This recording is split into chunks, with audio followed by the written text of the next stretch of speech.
The poem I'd like to read to you today is entitled Legacy Admissions. It's in two parts.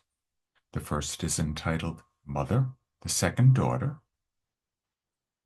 The second part is in a separate video. Part 1, Mother. Your family spoke of others with contemptuous disdain and brooked no subs or proxies in their stead. Your life is filled with villains. Your kid and husband props in a play whose real stars are the undead.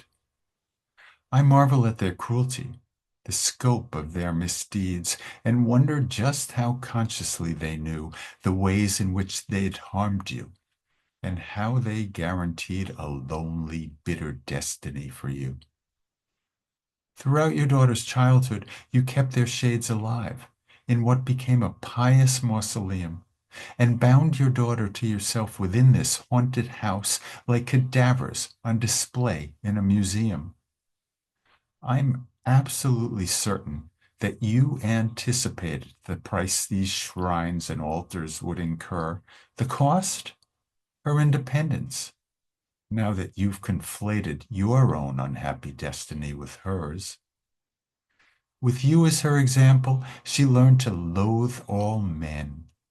You had no trouble tearing us apart. She's now your doppelganger.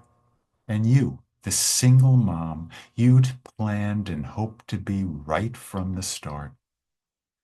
Our past is crystal clear now, that I'd been only prey, who from the huntress tried his best to flee.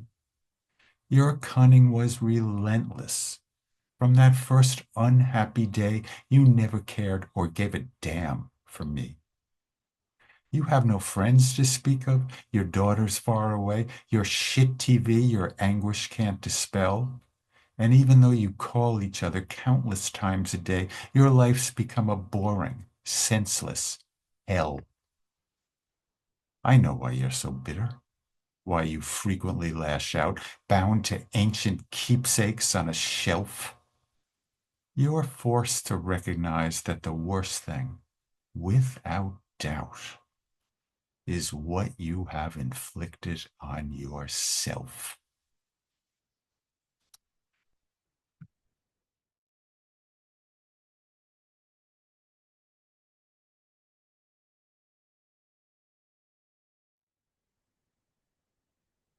The poem I'd like to read to you is entitled Daughter. It is the second part of Legacy Admissions.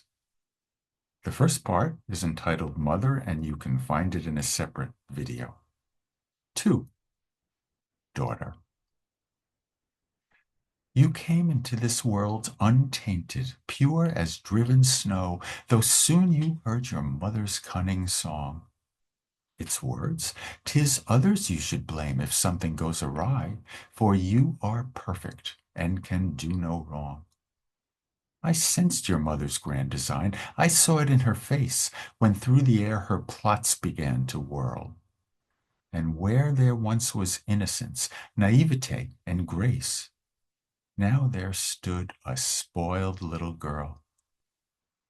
Fast forward, not that many years, you sat in public school with ne'er a kind or caring word to say about the rabble whom you blamed for faults that lay in you, the way your mother lived and lives each day. Your innocence extinguished, your fellow feelings smothered and drowned in hormones now you were pubescent. You hung out with the mean girls who talked shit about each other, an archetypal, bitchy adolescent. You chose a school notorious for toffee-nosed corruption, indulging all your stuck-up snobbish cravings. You loathed to read, yet grubbed for grades to still your own self-doubt, while squandering your parents' hard-earned savings. That's why you came to choose an institution that's more concerned with donors than with knowledge. Kids you could relate to, coddled prep school brats, happy to BS their way through college. Stifled by your mother's love, you moved your ass out west, but failed to grasp the obvious result. You text and call your mommy more than 15 times a day, proving you're a fraudulent adult.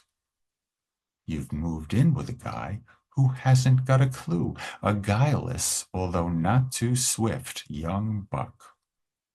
But when his eyes are opened and he sees the real you, I fear what is in store for that poor schmuck and wish him all the very best of luck.